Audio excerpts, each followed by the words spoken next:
Salut les amis, bienvenue sur votre plateforme L'homme le plus noir de la Terre. Les amis, j'ai un ami à moi qui a un petit souci avec sa chaîne YouTube, Danny Scorpion, parce qu'il parle de ce sujet, parce que nous parlons de ce sujet. Il a reçu beaucoup d'avertissements. Lui, sa chaîne a été suspendue pour 2 semaines et la suite, c'est la suppression de cette chaîne. Donc, allez sur Dalo Scorpio, sa nouvelle chaîne, abonnez-vous là-bas. Nous sommes un, nous devons passer des messages clairs et nous devons trouver les voies et moyens pour contourner cette sanction-là. Parce que là, ils ne veulent pas que nous disons les vérités. Ils ne veulent pas que les gens sachent exactement ce qui se passe. Le guide suprême iranien, Mojtaba Ameni, c'est un homme de power. C'est un fin stratège. C'est un homme qui connaît bien son pays. Il maîtrise l'art de faire la guerre moderne. Et ça perturbe les Américains. Au point où Donald Trump est obligé de mentir à longueur de journée. Au point où son ministre de la propagande de guerre, bon, vous pouvez dire le ministre de guerre, Pete Hegseth, est obligé de mentir. Mais quand vous dites, ou quand ils disent que ils ont déjà anéanti la capacité iranienne de riposter ou de faire la guerre, pourquoi est-ce qu'ils ont demandé donc un cessez-le-feu? Parce que ce sont les Américains qui ont commandé ce cessez-le-feu. Aujourd'hui, les Iraniens sont en train de leur montrer ce qu'on appelle l'art de faire la guerre moderne, la guerre d'attrition. Et les Iraniens ont découvert leur bombe atomique, qui est le détroit d'Hormuz. Et les Iraniens peuvent mettre l'économie mondiale à genoux. Donc, quand Donald Trump prétend aujourd'hui que non, le détroit d'Hormuz ne me concerne pas, après il essaye de débloquer cela, il essuie une humiliation, il rentre, après il dit que les Iraniens sont ceci, les Iraniens sont cela, après il dit qu'il a agacé, on lui envoie la proposition de paix. Il dit non, c'est inacceptable, mais les Iraniens ne doivent pas faire des choses acceptables à Donald Trump. Les Iraniens doivent faire des choses acceptables aux Iraniens. Parce que l'intérêt de l'Iran n'est pas l'intérêt des États-Unis d'Amérique. Et Donald Trump et ses amis néocons ne devraient pas confondre l'intérêt américain à l'intérêt du monde entier.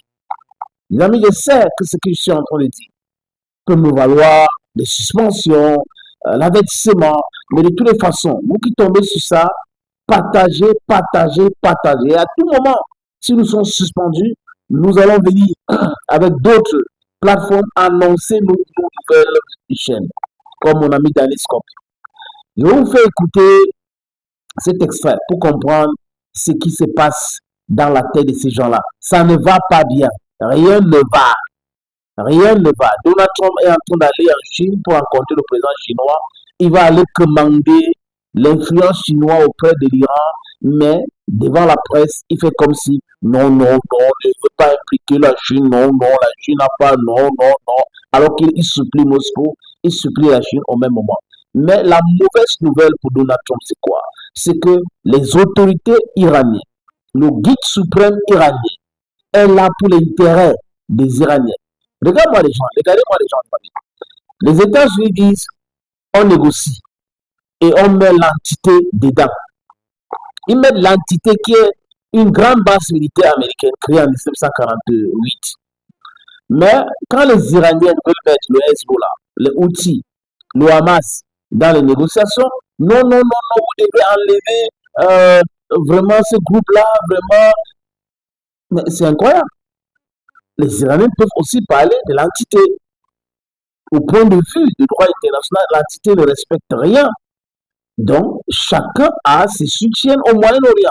Les Américains ne peuvent pas penser que non, c'est normal de soutenir l'entité et que de l'autre côté, les Iraniens ne doivent pas soutenir les différents groupes qui défendent l'intérêt de leur peuple. Alors écoutons d'abord Donald Trump en particulier, parce que quand on écoute les autorités américaines, l'armée iranienne, ses missiles, ses drones, ses armements n'existent plus, ils sont anéantis. Écoutons au gré des dernières semaines.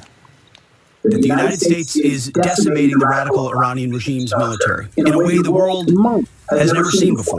They have no navy, they have no air force, they have no anti-aircraft. We finished completely destroying Iran's defense industrial base. They have no anything, they have no anti-aircraft, they have no radar, they have no air force, they have no anti-aircraft, they have no radar. Fake. Donc c'est une toute autre réalité sur laquelle insistent les services de renseignement, Fanny. Oui, et c'est bien sur des sources du renseignement américain que s'appuie le New York Times pour publier cet article, qui titre ainsi « Les services de renseignement américains montrent que l'Iran conserve d'importantes capacités balistiques ». On l'avait effectivement entendu dire ces dernières semaines, mais ce que rapportent ces sources dans l'appareil d'État américain est d'une toute autre ampleur, et ça tient en un chiffre, David, 70%. L'Iran conserve près de 70% de son arsenal de missiles d'avant-guerre. Le journal rentre même dans le détail. Il est bien question des missiles de croisière, à courte ou moyenne portée, mais aussi des missiles balistiques, donc à plus longue portée, ceux en clair qui sont capables d'atteindre d'autres pays de la région. Des missiles comme celui-ci, probablement un missile balistique, est présenté sur ces images de propagande iranienne.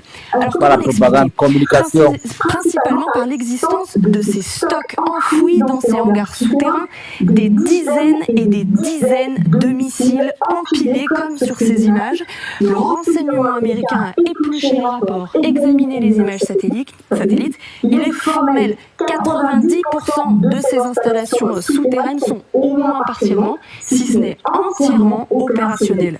De fait, les Américains ne les ont pas atteintes, soit pour économiser leurs réserves de bombes anti-bunker, soit parce que ces installations iraniennes étaient trop profondément enfouies. En fait, les Américains en ont souvent détruit uniquement les voies d'accès. Or, les Iraniens ont eu plusieurs semaines de cessez-le-feu pour déblayer ces entrées. Et c'est ce qu'ils ont fait sur ce site, dont on ignore la localisation exacte. Cette masse de sable, ici et ici, que vous voyez, eh bien, ce sont ces entrées bouchées. Et regardez, quelques semaines plus tard, eh bien, elles ont été totalement déblayées. Les stocks iraniens sont de nouveau accessibles. Dernier chiffre, David, et il est important parce qu'il concerne le cœur même de ce conflit, le détroit d'Ormuz. 30 des 33 sites de missiles que l'Iran a positionnés le long du détroit sont toujours opérationnels et utilisables. Mais est-ce que l'Iran a la capacité d'utiliser ces missiles? Oui. Eh bien oui, et c'est l'autre révélation du New York Times, parce que 70% là encore des lanceurs mobiles de l'Iran sont toujours en état de marche. Elle confirme cette révélation, une information déjà dévoilée par le Washington Post il y a quelques jours. Et c'est ce qui permet à l'Iran de conserver une force de frappe sur le détroit, ce qui menace, dit le New York Times, les navires de guerre et les pétroliers américains transitant par cette voie navigable. Face à cette douche froide, est-ce que la Maison-Blanche a réagi? Oui, sa porte-parole Olivia Wales balaye d'un revers de la main les conclusions du journal. Elle parle de quasi-trahison, c'est son mot. Et voici ses propos relatés par le New York Times. Quiconque pense que l'Iran a reconstitué son armée est soit dans l'illusion, soit un porte-parole des gardiens de la révolution. Voilà pour ce point. Donc, vous comprenez, les amis, la façon de voir la réalité. C'est la raison pour laquelle nous sommes pourchassés ici. Les chaînes sont supprimées parce qu'on relaie ces informations et qu'on donne les informations vérifiées et vérifiables. Olivia Wells, qui parle de porte-parole de régime iranien parce que les gens donnent des informations. New York Times, ce n'est pas moi, c'est une presse américaine, mais qui donne des informations réelles sur le terrain. Donc, venir mentir comme en 2025, parce qu'en juin 2025, Donald Trump a menti qu'ils ont oblitéré le programme nucléaire iranien. En 2026, il vient assassiner froidement le guide suprême Ali Khamenei en prétextant que l'Iran n'a pas négocié correctement son programme nucléaire. Donc, si vous avez détruit un programme nucléaire, pourquoi quelques mois après venir encore faire la guerre pour le même programme que vous avez oblitéré ou dites que vous avez oblitéré? Donc, ils sont toujours dans le déni, toujours dans le mensonge. C'est la raison pour laquelle il est en train d'aller en Chine. Négocier, demander à la Chine de s'impliquer. Il a fait la même chose avec la Russie, mais ça ne va pas marcher. Je pense que les Iraniens ont déjà compris. Ils peuvent avoir besoin d'avoir, je veux dire, la répétition étant la mère de toutes les sciences, l'arme nucléaire, c'est souverain. Maintenant, ils ont le détroit d'Ormuz et leur capacité de riposte. C'est la raison pour laquelle Donald Trump ne veut plus faire la guerre, parce que les Américains ont déjà épuisé dans leur stock de souveraineté. Donc, c'est un problème actuellement. S'il y a une guerre entre l'Iran et une guerre ailleurs, les Américains ne peuvent plus. Parce que ces armes-là, ça prend le temps pour les produire. C'est la réalité. Allons, Gomi. Et j'ai oublié. Abonnez-vous, les amis. L'homme le plus noir de la terre, c'est moi.